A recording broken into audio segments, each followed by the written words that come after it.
और चलिए अब सीधा रुख करते हैं भारत मंडपम का, जहां पर नेक्स्ट ग्लोबल कॉन्क्लेव हो रहा है और इसी कार्यक्रम में अब स्मृति ईरानी पहुंच चुकी हैं। देश विदेश के दिग्गजों का जमघट यहां देखा जा रहा है और आज का ये दिन काफ़ी खास है। सुनिए क्या कुछ बातें की जा रही हैं। People speaking all day. Interesting individuals because she comes from a very rich life history, who has done some things which are worth reading for in a biography, hopefully very soon. Amazing stuff that has happened, and that life history has gone through so many levels. Humanity is going through a life history. We are calling it AI. We don't necessarily understand it. So, Smriti Irani, let me ask you this very interesting question. What does AI mean for gender? I think one of the greatest fallacies that have been sold is that technology is agnostic to bias. As AI grows, one recognizes, realizes, and many people monetize the fact that technology has created certain schisms, certain gaps, which have become opportunities for many. Those who have lived as thought leaders or as policymakers dedicated to equity, their decadal presumption was that equality will be assured.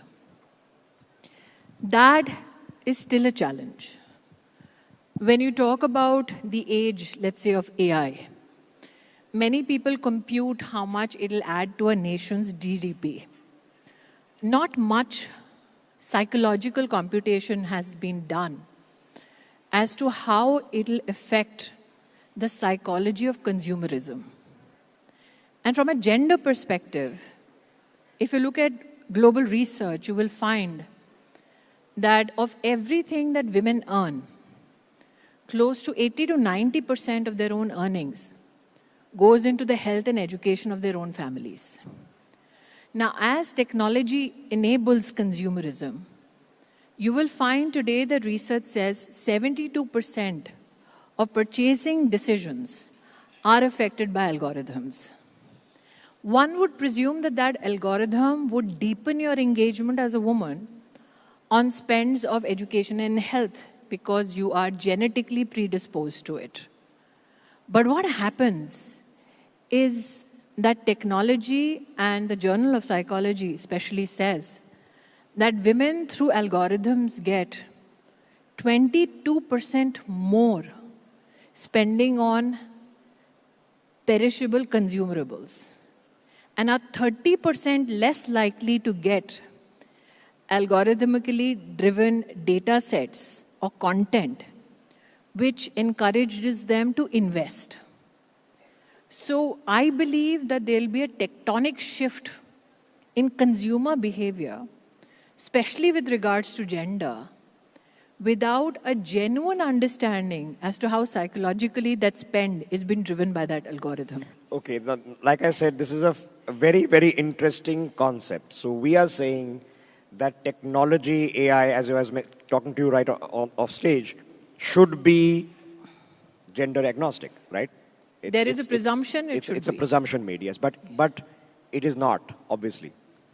It isn't. In fact, at Berkeley Haas, there was a small research done by a lady called Genevieve Smith. They did a study across 133 AI systems, and they found that there was a gender bias in 44% of those systems.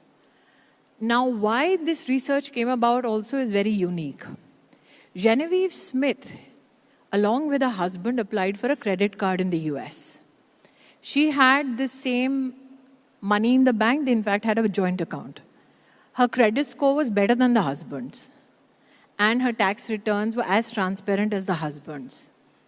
She got credit 10% less than the husband, or 20% less. That drove her to start studying the technological effects of how women enhance or how the credit worthiness of women decreases over a period of time. So when this happened to her, her husband was very outraged and he went on Twitter and he said, this is happening to people. And I think this is a comedy of errors because he was in the field of technology helping code web-based applications. So he did a call out on Twitter to say, this has happened to our family. Steve Wozniak, I believe, who was, I think, party to one of the first devices or applications made by Apple. With He Steve went Jobs, and responded and said, guess what, this happened to my wife also. So these are men of economic accomplishments who are talking about their partners who are equally or more so economically empowered, talking about how the algorithm, instead of acknowledging that emancipated woman, is decreasing her creditworthiness. So if I contextualize it, let's say to India, today women are likely to get 27% less credit with regards to their own deposits. And if you look at men, analytics will ensure that they get 52% of credit equivalence as compared to their deposits. Okay, so let me understand this as a concept. So you are saying that because the algorithms are being driven by data sets, and the data sets will tell you that historically, because of bias, men have earned more, have had earning capacity because of the bias. And if the data set is trained on the bias, they will then lower credit score the woman forever. They will enhance or they will sustain the bias. Everything we know as generative AI is basically the scraping of all information across the internet. Yes. Not only about all information, credit score, behavior. So if the entire internet scraping has got them this kind of an information set or data set on which they have built their enterprise, everybody else who's building applications on the basis of that enterprise, can you genuinely imagine them to get out of their enterprise, put on the equity lens and look at it differently? So this is the same problem that AI can't do left hand because it has a right hand bias. This is not only a money problem. Right.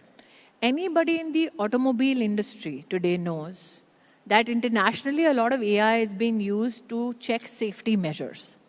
So if you look at those AI systems or those technology systems, you will find to see the impact of collision on the front driver's seat, they use a male body or the dynamics of a male body on an AI system. They do not look at, anticipate a female driving and the impact on a female body. They do not anticipate a pregnant woman driving.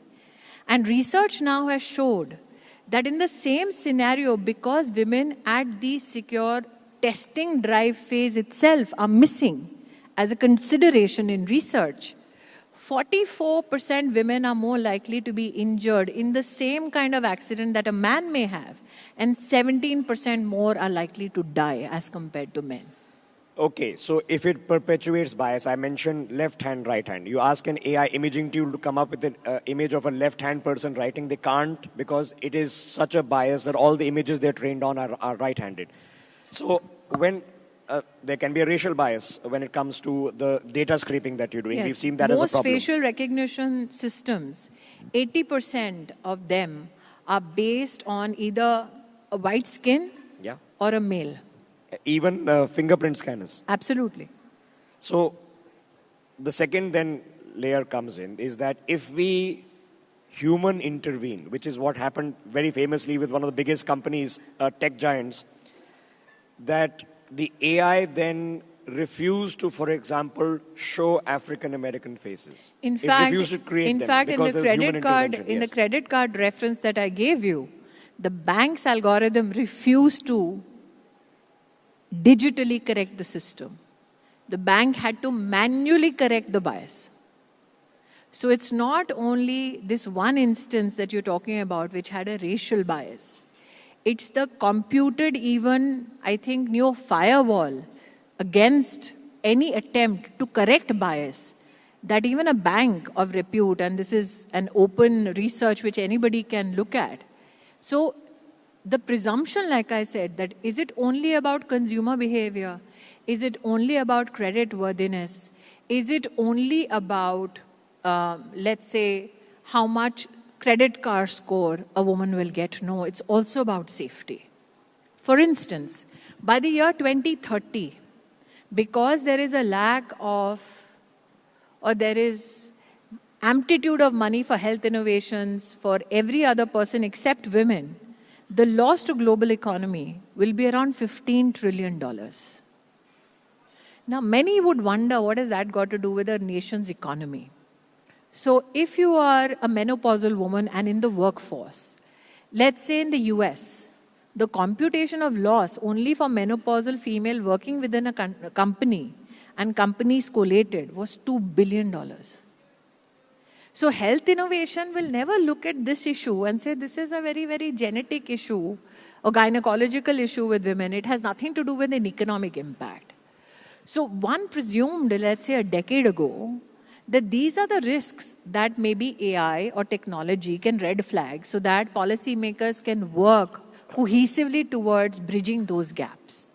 You know, this is fascinating because if you take the example that if a company historically has had more male than female employees, when an AI system is trained to sort through CVs, it will by default say that you are more likely to pick a male employee. So therefore, it sorts out more male employees and it perpetuates a gender bias. So obviously then, ma'am, there is a layer 2 to AI that needs to be evolved. What is that layer 2? I think that one has to be also in some way accepting of the fact that as long as you just make the gender case for it, you will not see a policy shift.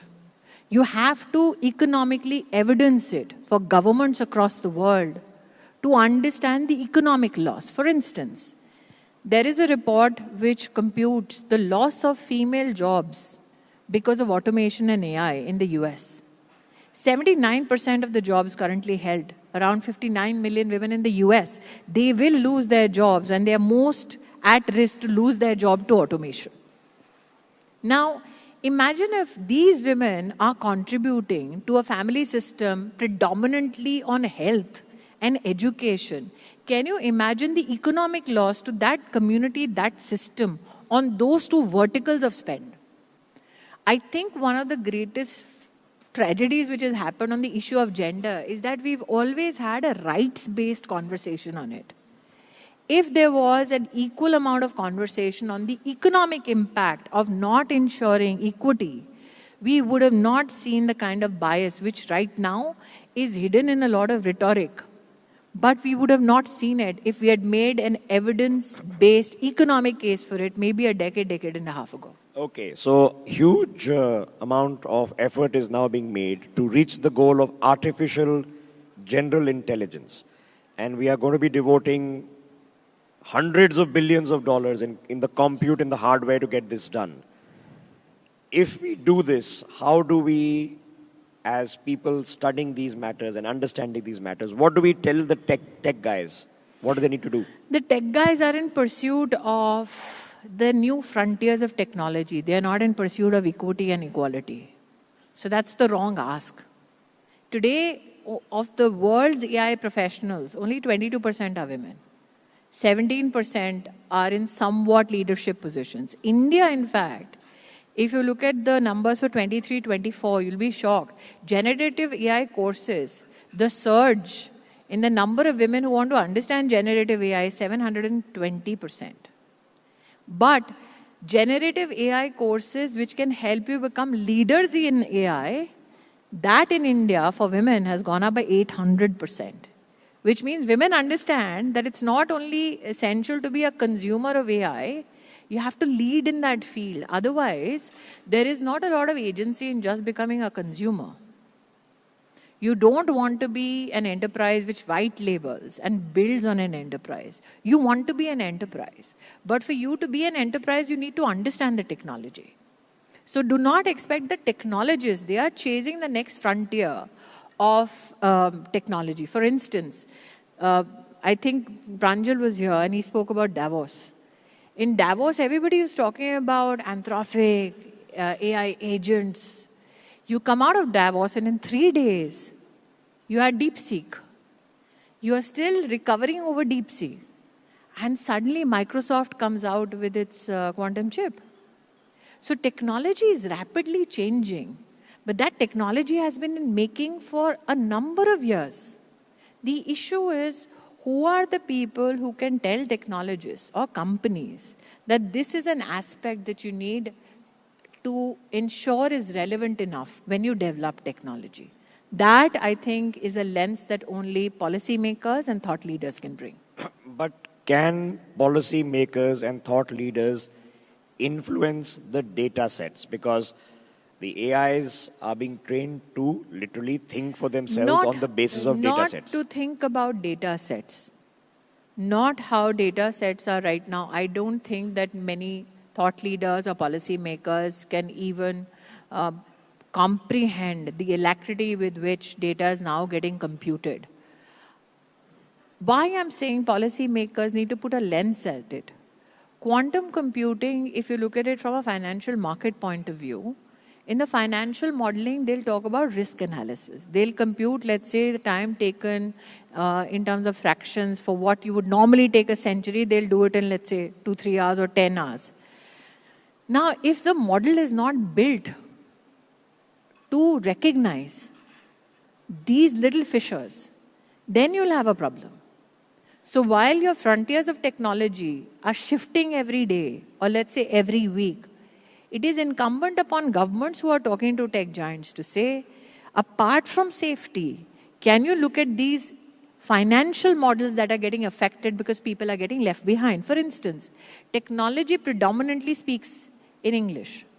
There was a time when people thought that technology means you need to know how to code. Then comes a system like Claude, in which all you need to know to code is English. But how many people around the world speak English? How much of your knowledge systems, financial or for that matter scientific, gets lost because science does not speak that language to technology? Or, well, technologists say that they can now bring up the best in translation. So, okay, I've short For of that, time. they will need to hire those. You have 435 languages which are rare in India. Yes. Which technologist has found those rare linguists? Good point. And the rarest of them all is India's 5,000-year-old language, which we are yet to You have decipher. 16,000 dialects. It's a conversation. Okay, I'm short on time. So now, what do you suggest? What do you suggest we do? As people, what should we do? I think that one has to first recognize the bias to address it. I believe that this is the platform which for the first time, in fact, even enabled this conversation. I have not been on a platform in India where I've had this conversation. This conversation was had by me only at Davos. So I say, before you say what's next, ask whether the next that you ask for, is it bridging the gap or deepening fissures? And for that, I'm genuinely grateful to this platform for recognizing that while you're talking technology, while you're pushing towards new frontiers, you need to know technology was supposed to be an enabler and was supposed to leave no one behind. To leave half the population of the world behind can never be a solution. So before you say next, ask, who are we leaving behind? All right. I think we've got our clip for technology then to process and put into some algorithm. Smriti Irani, as always, this was a pleasure. For people in the audience from other parts of the world, I've done 20,000 hours of television, and all of us grew up watching her on television, first as an actor, then, of course, as a minister, as a political leader, one of the most vibrant voices in the country. As always, ma'am, pleasure talking to you. Thank you.